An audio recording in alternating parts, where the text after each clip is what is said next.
First of all आं गोजोन फुंबिलि आसाम फिजिकेल एकाडेमि बयनिख्रुइ जासिहरग्रोनाय थाबाय। दिनै जोंनि आसाम फिजिकेल एकाडेमिया बिराद खुसिनि दिन बा बहुत इन्जय खालामगासिनो दं। दिनै जोंनिफ्राय सानै गथ' टिए आर्मियाव सेलेक्ट जाबाय। बे सेलेक्ट जानायाव जोंनि गथ'फ्रा दिनै बिराद खुसि। मथा मथि 6 जनमोन, 6 जनाव दिनै सानैया सेलेक्ट जाबाय। बिना जयनिं लेटारबो अलरेडि फैखाबाय। 20 मार्चआवनो बिसोरनो जयनिं लेटार सफैनानै बिसोर ट्रेनिंआव थांसिगोन। दिनैसिम नोंथांमोननि एकाडेमिनिफ्राय साबेसे साख्रि मोनो? दाखालि रिसेन्टलि 3 सेलेक्सन जाना थांखाबाय। सासे CICFआव थांबाय, सासे BSF, सासे आग्नेयगिर। मथा मथि जोंनि खुलिजेननायनिफ्राय दिनै 7 सेलेक्ट जाबाय आरो बहुत गथ'फोर दा पास जाजोबना दं आसाम पुलिसाव। दा बिथांमोनाबो नै काट अफ लिस्ट फैगासिनो दं 12 तारिखआव। माखासेना ड्राइभार्सआव फैखाबाय। दा बिराद मोजांनि बाथ्रा। दा साफ्रोमबो जों सेलेक्सन जाजोबगोन होननानै जों आसाम फिजिकेल एकाडेमिनिफ्राय मिजिंथियो। दिनैसिम साबेसे सोलोंसा दं नोंथांमोनहा? दा जोंनाव दिनैसिमाव 40+ दङ।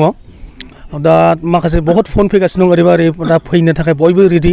दा जों बेखौ वेलकाम खालायदों, फै जों साफ्रोमखौबो बिदिनो देरहासार खालायजोबगोन होननानै जोंनि आसाम फिजिकेल एकाडेमियाव बयखौ रिकुवेस्ट खालामदों आरो जों देरहासार खालायबोगासिनो दं बा खालायलांगोन। जोंनि टारगेटआ बेनो, जिबनाव बयबो गथ'फ्रा साक्सेस जानांगौब्ला मोनसे टारगेट बा मोनसे एम लानांगौ।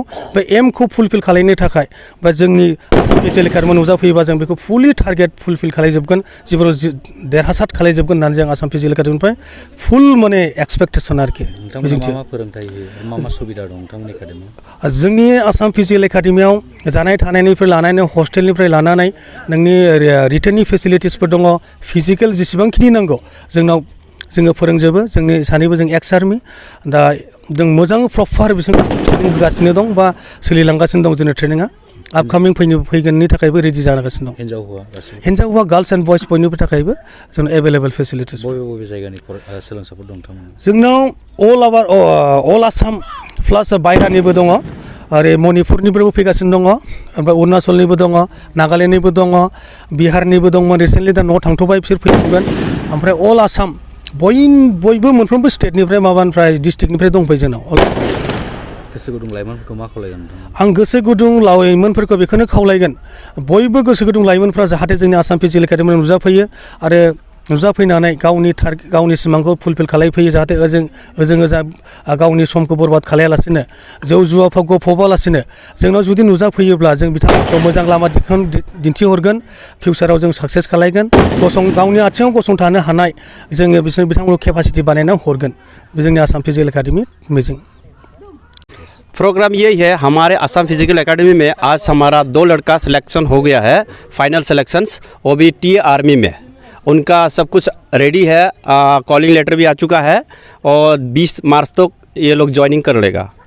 कितना लोग अभी नौकरी में सिलेक्शन हो गया? अभी तक हमारे असम फिजिकल एकेडमी की तरफ से यहाँ से अभी तक 3 और 5 हो गए। 5 हो गया ऑलरेडी क्लियर। बाकी 3 तो ऐसे भी ट्रेनिंग पे पहुंच गया है, अभी 2 जा रहा है। असम फिजिकल एकेडमी में कितना स्टूडेंट है अभी? स्टूडेंट अभी हमारे पास 30+ है फिलहाल। क्या क्या सुविधा है आप लोग? सुविधाएं हमारे यहाँ सब कुछ है, जैसे कि फिजिकल से लेकर रिटेन्स, उसके बाद रहने के लिए हॉस्टल्स और यहाँ पे खाने पीने का सब कुछ यहाँ पे प्रबंध है। बॉयज़ एंड गर्ल्स है, सबके लिए अवेलेबल है।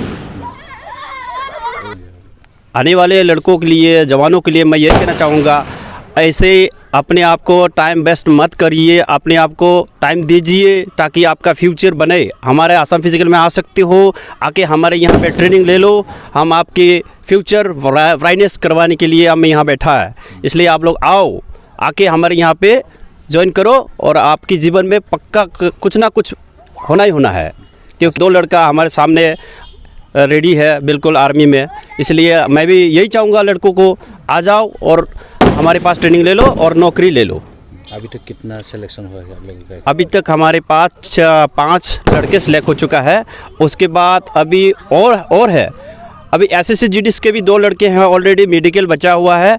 और अग्निवीर के लिए भी एक और है, उसका अभी मेरिट लिस्ट में आना बाकी है। उसके बाद रह गई अभी पुलिस के लिए। पुलिस में कम से कम 70+ हमारे पास ऑलरेडी फिजिकल पास करके रखा हुआ है। उनका सिर्फ 23 तारीख को मार्च में रिटन एग्ज़ाम है। अगर रिटन एग्ज़ाम हो गया तो उनका फाइनल सिलेक्शन हो जाएगा। ठीक है, हमारे ऑल असम का है। उसके बाद जैसे कि आप मान लो बिहार से भी आए हुए हैं और यूपी से भी कुछ लोग हैं, हर जगह के हैं मतलब। थाखो 5 आरो मेट्रिक आनजाद उथ्रिसार जागोन फरायसाफोरनि थाखाय गोजोनथाव रादाब गोनांथि आरो मोजां खाबुफोरखौ लानानै गुन गोनां सोलोंथाइ होनो नोंथांमोनखौ नेनानै दङ बड'लेण्ड स्टार एकाडेमि क'क्राझारआ 2024 इं मायथाइयाव क'क्राझार थिथागुरि समबाय मावख'नि साखाथियाव गोदानै गायसनजानाय बड'लेण्ड स्टार एकाडेमि क'क्राझाराव 2025-2026 सोलोंथाइ बोसोरनि गोदानै मुं थिसननाया सोलिगासिनो दङ बड'लेण्ड स्टार एकाडेमियाव 6 थाखोनिफ्राय 9 थाखोसिमनि फरायसाफोरा बर' बिजोङाव आरो 11 थाखोनिफ्राय 12 थाखोसिमनि फरायसाफोरा बर' बिजों आरो इंराजि बिजोङाव मुं थिसननो हागोन बेनि थाखाय आर'ज बिलाइ आरो फान्डुलिपि बिलाइगासिनो दङ 11 थाखोनिफ्राय 12 थाखोसिमनि फरायसाफोरनि थाखाय आखा-फाखा आरो रोंगौथि गोनां फोरोंगिरिफोरखौ लानानै साइन्स कमार्स एन्ड आर्टस मोनथाम स्ट्रिमनि सायाव फरायसाफोरखौ गुन गोनां सोलोंथाइ होनानै बायदि बिथिंजों सोरगिदिं जौगाखांनाय लाबोनो साखाफारा क'क्राझारनि थिथागुरियाव थानाय बड'लेण्ड स्टार एकाडेमिया बड'लेण्ड स्टार एकाडेमियाव मुं थिसननोब्ला बाङाइ बेसेनाव मुं थिसननायनि गेजेरजोंनो फरायसाफोरा गाहायाव होनाय माखासे खाबुफोरखौ मोननो हागोन इंराजि सोलोंनायनि खाबु